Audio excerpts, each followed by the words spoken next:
welcome. Nice to meet you. Supreme Leader? Do come and have a seat. I think we have a interpreter.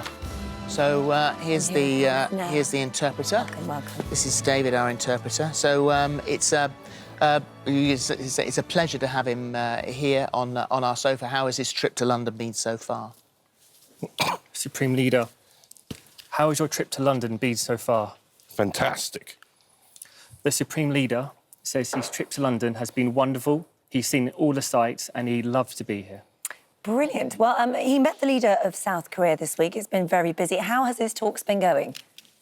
Supreme Leader, how have your talks with South Korea been going? Great, and there'll be no World War III for now. The Supreme Leader says they've been going very well. Thank you. Lovely, Thank you very much you. indeed. I don't think we actually need the... Although I kind of want to keep you. You're very good. You were very You're good. very good. Yeah, very good. I even got a phrase book. You even got a phrase. He's from our news desk. I love you. You are wasted on the news Well desk. done, David. Bye. See you in a Well minute. done. I actually studied in Switzerland, so I can speak English. Yeah, There's a bit of a very well. twang there as well. What's that twang?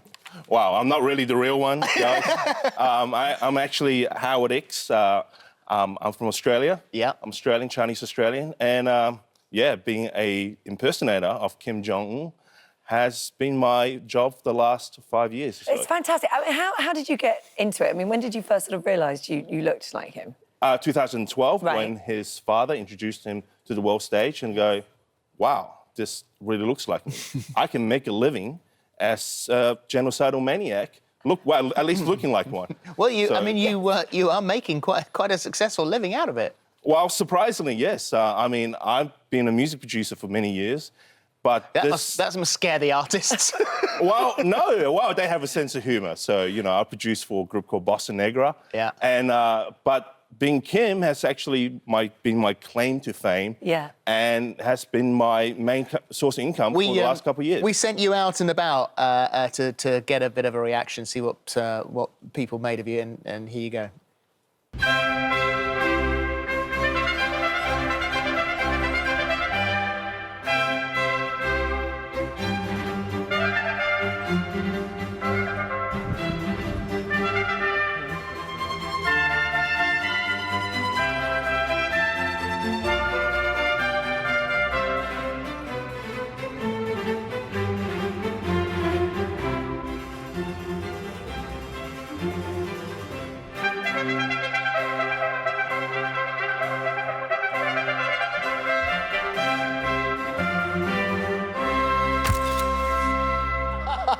That's brilliant fun. The haircut, actually, is high maintenance, keeping this look, isn't it? Yes, I mean, looking this bad actually costs a lot of money and a lot of time. Yes. It has actually very nearly caused you a lot of trouble. Most people, as you say, take it in good humour, and it is, uncanny how much you look like him. But tell me about the cheerleaders. Okay, so early this year, if we recall, the Winter Olympics were being held in South Korea. And for the first time, South and North Korea actually participated as one team. And the North Korea sent out all the most beautiful cheerleaders I've ever seen. The cheerleaders loved it, they laughed. Yeah. But, their minders did not take so kindly to me.